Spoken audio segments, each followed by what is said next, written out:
Hello. How's everybody doing? This is QMG with more quantum physics for everyone. Wow, what a title for a paper. Okay, this is Thermal Chaos Returns Quantum System to its Unknown Past.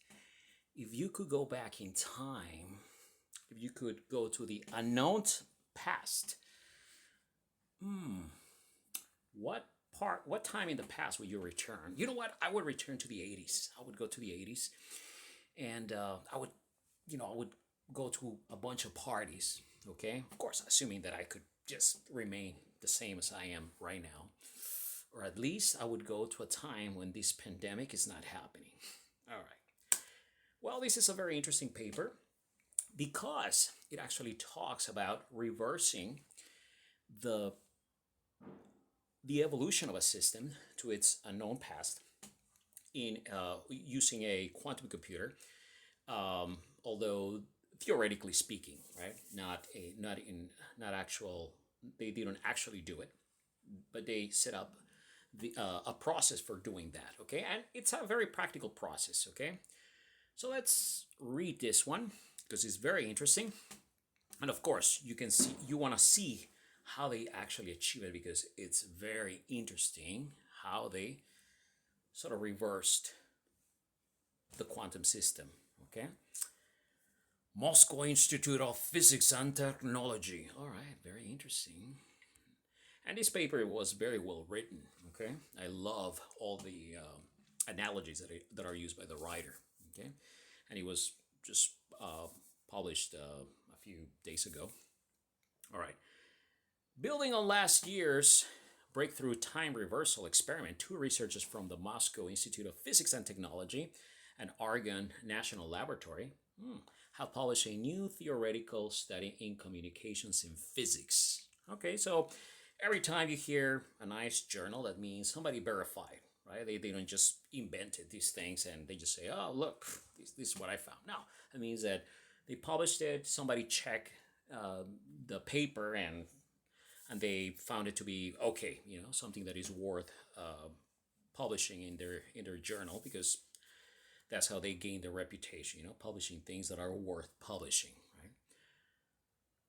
While their previous paper dealt with a predefined quantum state, this time the physicists have devised a way to time reverse the evolution of an object in an arbitrary unknown state. Okay, so there's a paper, that they that came before this one, where basically they reverse a system, right? They scatter a quantum system and then they just brought it back to its initial state. Okay, but this one is going to be slightly different, right? So let's see, what is the difference? Specifically, someday an improved reversal scheme could enable us to confirm the correct functioning of a quantum computer that is so powerful it would otherwise require an even bigger computer than itself to check, defeating the purpose. So right here, it's telling you why is this useful, right? Why do this thing, right? Why try to reverse the situation?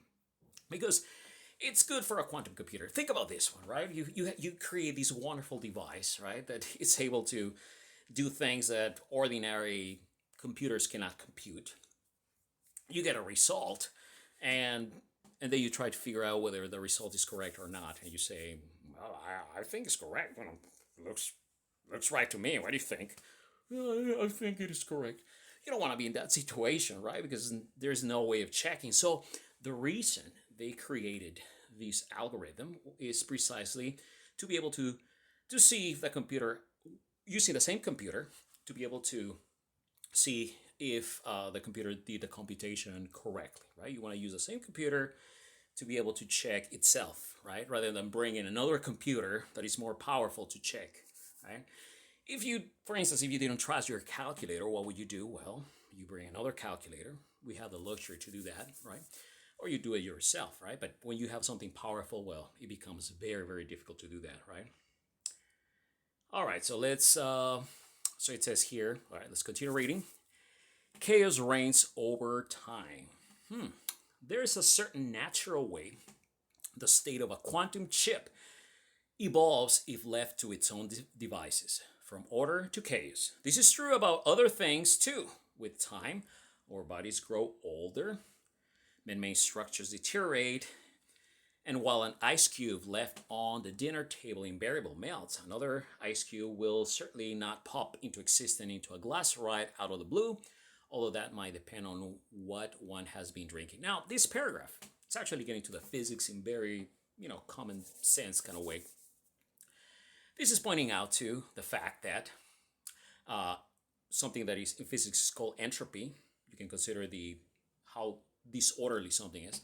Entropy tends to a maximum. In other words, things tend to fall apart, right? And gives you very good examples of that. Okay, and that's exactly the way to know if something is evolving forward in time, right? Because think about it: if you're watching a movie and all of a sudden you see the pieces getting together and making a car, well, the movie is in reverse, right? It's not really in the right order, right? So that's how you know the arrow of time, right? Which is not a physics term, but it's a way of describing the situation. Through everyday experience, we acquire a sense of time based on the distinction between the generally more order past states and the typically more chaotic future states of a closed system, right? One like a glass of water with ice cubes where melting is one-way process, right? Physicists refer to these as temporal asymmetry or the arrow of time. It stems from the tendency towards disorder formally expressed by the second law of thermodynamics. Very good. Second law of thermodynamics is precisely a very fundamental law, okay? So they are telling you right now, hey, we're not, hey, this is the physics of a situation. We didn't go against the second law of thermodynamics because that would be weird, right? If I started getting younger, which is what a fictitious time machine would do, then something is off, right? But they're saying, okay, we're gonna stick to the physics. The second law of thermodynamics is correct, okay? And in fact, I can say that quantum mechanics is not more fundamental than thermodynamics. Thermodynamics came before quantum mechanics, and it turns out that is the only subject in all of physics that remains the same, even with quantum mechanics. So you can actually say that quantum mechanics is built on thermodynamical principles. Okay, so second law of thermodynamics applies to quantum systems as well. One of our breakthroughs, says one of the authors, Argon Valeri Vincourt, is the realization that we put in practice that a quantum computer is a piece of a real physical world, but allowing for an, oh wow, it's not moving. Oh, it got frozen. Right, so, oh wow, now it's getting frozen. So yeah, so basically the quantum computer is sort of a way in which we can actually mimic a world, right? So it's a piece of the world, right? That's what they're trying to say with this one. Okay. Wow, look at that. Firecrackers. Wow, it's a party right now because I'm reading this one, for an unprecedented control over its evolution of time, right? So yeah, a quantum computer allows you to control the environment, right? The environment of a very specific quantum system. So, like if you look at the IBM computer that I've been showing in my other videos, well, it's a very cool device because it's very isolated from everything else. You don't want to you don't want to mess up with it, right? It's very sensitive, but that allows a lot of control to do experiments with that one. Okay, a spell book of algorithms. What many journalists hail as a time machine last year was the physicist experiment that briefly reversed the arrow of time for a quantum computer. Okay, that is, the experiment took place in the computer initially in an ordered state, evolving toward greater chaos for a brief period of time. Right? Okay, after that, the team used its time reversal algorithm to modify the computer state in such a way that it started tracing back whatever it had been doing previously, effectively evolving in reverse playback until it assumed the original order state. And of course, that's well, that sounds like the a typical time machine science fiction kind of story. But if you think about it, this can be done, right? If you have even in classical mechanics, right? If you have a marble and you hit a bunch of marbles, they scatter. Well, if you could, trace all the paths of all the marbles, you can bring them back to a state of order, which is what they did, right? But that's not a violation of the second law of thermodynamics because you're pumping work into it, right, to bring that order. So in essence, when you count the system as a whole, the marbles with your work and everything involved in it, well, you are increasing the entropy of the system, right? So there's no way out of the second law of thermodynamics. The catch was that one had to know the state of the computer at the moment when the time reversal algorithm kicked in because it was not universal. Okay, so you need to know where, in the case of the marbles, you need to know where the marbles ended up, right, in order to reverse them, which kind of makes sense, right? Even that felt like magic. But the rework procedure, oh, my screen froze again. Let me move myself. Okay. Procedure is a whole different kind of genie, if you permit the analogy, Binkur commented. So you wanted to restore the Pantheon to its original splendor. The old genie would go, well, I can do that, but you have to give me some information. I want perfectly detailed plan of the ruin as they are now.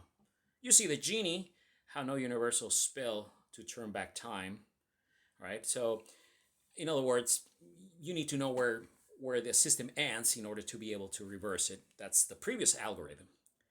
Instead, let's continue reading. Instead, he had a great big book of spells, which you would have to leaf through together to find the right one. Very tedious fellow. All right, so nice analogy that describes the previous one, and this one is going to be different, and you'll see how different it is. Practically speaking, the problem with having to know which state you are reversing is a need to record it, right? This was not really an issue for the small computer made out of 2-3 quantum bits, which was used last year's studies, but scaling up, the experiment ramps up the memory requirements really fast. Each additional qubit doubles the amount of memory needed, right? So you're using many marbles, okay? You use one marble to hit a bunch of marbles, it becomes very hard to trace back their paths, right? So, and you got to know where everything landed, right? So that brings more memory power, right? So that is a problem when you have a very complex quantum computer or any computer in general. To address these, the researchers came up with a universal algorithm. So now they have a beast of a genie to order around that is flexible enough to adapt to any scenario. No matter in what particular way a quantum system has deteriorated, he can do this, his magic trick, and rewind it back to its orderly past. Admittedly, he will ask for tons and tons of marble and scorch it with the fires of hell, but it's never simple with genie. Perhaps this one is a free. So basically, for this new algorithm, okay, you don't need to know where things ended up, okay, which it helps, right? You don't need to know where all the marbles, in my analogy, ended up. But you actually need to bring more material in order to reconstruct the system, and you need to pump fires of hell, which means you need to put energy into the system, like a refrigerator, right? You want to cool something down, well, you need to put energy into a refrigerator in order for that to happen, right? Okay. In this, not electricity.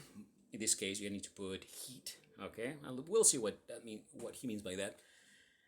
Magicians stage props. Here's a thought experiment to guide you through the process. Imagine you took a bunch of water molecules and used them to make a very unique looking snowflake in a perfectly airtight box. Only you know the shape of the snowflake. You leave the box at room temperature for some time, and this ruins the snowflake. With new time reversal algorithm and some fancy thermal manipulations, the researchers claim they could restore your snowflake to its original shape. Here's how. Okay, so in other words, I mean, I think that analogy is very clear, right? Okay, so you need more materials, a twin box of materials in order to be able to restore the system. Something that I guess in the previous one you did not have to do. So there is the contrast between one algorithm and the other. And you'll see, why this algorithm is very practical. As conjuring tricks, the physicists began by complicating things a little with stage props. They will need an identical box with the same number of molecules of water in it. Remember, tons of marble. The water might be in liquid or gaseous state. That is of no importance. You just have to guarantee that the two boxes contain the same stuff in the same amount. Now keep an eye on the sleight of hand that follows. Okay, so yeah, you need the materials, a twin box, and you need to follow some operations in order to be able to reconstruct the system, okay, that you started. And of course, you need to know where the system ended. You just need the materials and follow the cookbook that gives you right here. Okay, and I love this paper because it shows you the cookbook. Okay, of course, leaving some steps out of the paper. Once a twin box, also known as the auxiliary system, is available, the procedure involves 4 steps. Step number 1, thermalization. Bring the twin box to a very high temperature by putting it in contact with a very hot body called a heat reservoirs, right? So I mean, they are heating it up. Doesn't that destroy the quantum systems? All right, don't we protect the quantum systems against thermalization? Yes, of course, but not enough to ruin them, right? So you wanna so in the so you have 2 bits, right? One that goes like this, one that goes like this, and by increasing the temperature, well, they mean something that doesn't destroy the system, right? You don't want to raise it to such high energy levels that it starts becoming a classical system, right? Because otherwise defeats the purpose of having a quantum computer, right? So you add some heat to the system, right? Okay, instead of just making it go like this, 0 state, or something like this for a 1 state, right? Separation, disconnect the heat reservoir. Okay, so once it's going like this, you don't need to pump more energy into it. Step number 3, manipulation. Runs a so-called non-complete quantum swap operation between twin box and the original box. So in other words, you want to swap pieces from one box onto the other, right? And we do have an operation actually in the IBM quantum computer, I believe, for that. Okay, so we got that. I don't think we have the other steps. Reiteration repeats 1 through 3 an ongoing number of times. So notice you're adding heat and following this swap procedure, and you want to repeat it over and over again. Okay, how many times? We'll see. The sequence induces a time reverse state of the original box with the ruined snowflakes, meaning it will immediately begin backtracking its recent past until it assumes the initial state, freezing back into precisely the same shape you intended. Voila. Okay, so in other words, by repeating this process, you can actually return to the original state. And notice you didn't need to know where things ended.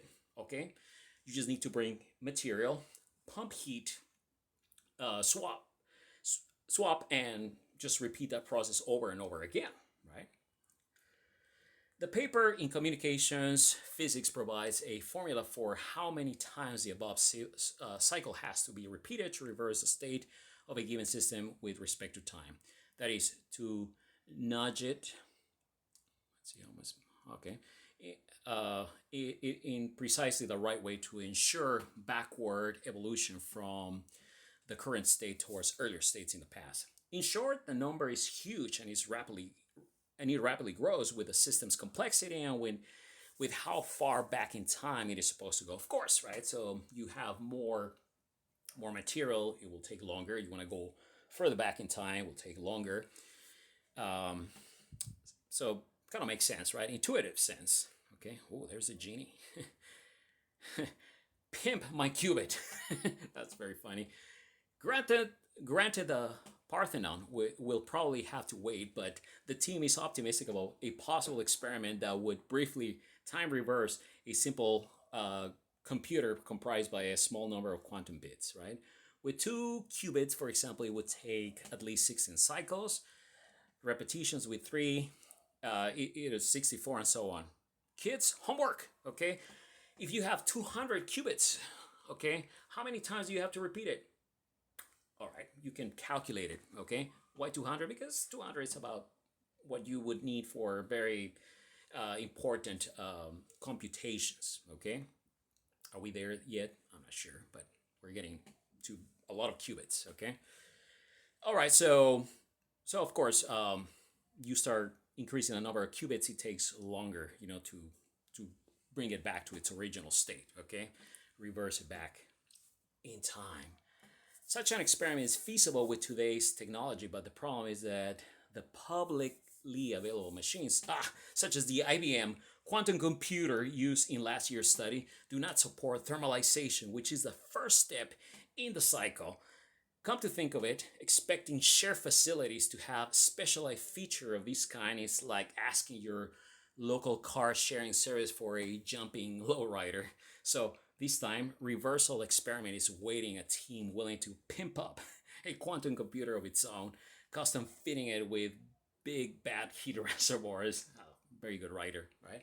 So in other words, they need to do some adjustments, right? Because you have seen you have if you've been watching my videos, you have seen that I've been playing around with the IBM quantum computer platform and running some experiments, and you can see there are just 2 possibilities: 0 or 1, right? Okay, 2 possibilities, and I guess they need to do some adjustments in order to be able to raise it to higher energy levels and do follow the steps that they were presenting in this one. So the computer that I've been using, not good enough to repeat that one. But the other one, okay, the one that they did before, I think could be done with the IBM, okay, quantum computer. I should try that next time. Well, okay, let me keep reading. While quantum mechanics is, as such, is notoriously counterintuitive, there's one aspect of new time reversal algorithm that leaves even physicists scratching their heads. Really? In general, the hotter a system, the more disorganized it gets. So if you think about it, what we're doing is using a tool associated with utter chaos, the heat reservoir, to bring about order. Okay? We're repeatedly exposing the auxiliary sensors to extreme high temperature with the ultimate goal of observing the primary system's cool and order past. It is a paradox we have yet to get around our heads. Very good word to use. Exactly, a paradox, right? Paradox, something that seems contradictory, but is really not, right? Because I guess he's saying, well, you're heating it up, okay? How come, it's getting more orderly, right? You would expect it the other way around, but it's a paradox, right? If you do the theoretical, if you follow the math, it turns out that it is not like that.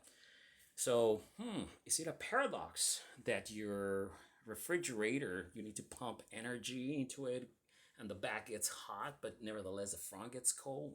Maybe that's a paradox too. All right, well, it's science, right? It's science. How to test someone smarter than yourself? Universal time reversal algorithms might be used in the future to verify that a quantum computer operates correctly, and quantum advantages that has been achieved. Okay, the thing is, once a quantum computer is vastly more powerful than other computers, how do you confirm it is not prone to errors with a comparable error-proof device? Right. So the point of these algorithms is to be able like I said at the beginning, is to be able to check itself, right? Instead of bringing a more, instead of getting a result and saying, you know what? I think we need to bring a more powerful computer just to check this result because we don't have another one, right? Once a 52-qubit machine runs an advanced quantum algorithm, it will output an enormous complex quantum state, right? The conventional way for making sure no errors have been made would require a complete description of the end state. However, it would be beyond the powers of humanity, right? Okay, in other words, the whole point of doing this with quantum computers is to, because the classical computers cannot do it. So it's not like it's almost, you can say, physically impossible from a classical perspective to simulate those calculations. Okay, something important to keep in mind about quantum computers. That is where universal time reversal algorithms come in. If you can run the computation in reverse and do not care about the end state you are rewinding, then there is no need to describe it, right? You just make sure you come back precisely where you started. So when a quantum computer starts cranking out specific discoveries, time reversal will come in handy to confirm conclusions about the world rather than a quantum glitch of epic proportions, right? Yeah, of course, you're putting your trust into this quantum computer, so you want to have procedures to make sure the computer checks itself, right? So what do we get out of this paper? Well, okay, it's not like science fiction, right? Like the title implies time reversal, but it's not like you're going into a time machine like in Back to the Future, right? Like, and it's not that kind of time reversal, right? You're just, it's an algorithm that you can put it in quantum computers in order to make sure you go back to the original state without knowing, what was the end state of this quantum computer. And paradoxically, you need to put heat into it for this one to work. Weird, right? Well, thank you for all the wonderful views, all the time that you spend watching these videos, because you gotta spread the word, okay? If you really believe, okay, in quantum mechanics, which you do, that's why you spend all this time watching these videos, you will spread these videos around because people have to know that quantum mechanics is the future. For those about to quantum, we salute you. See you next time.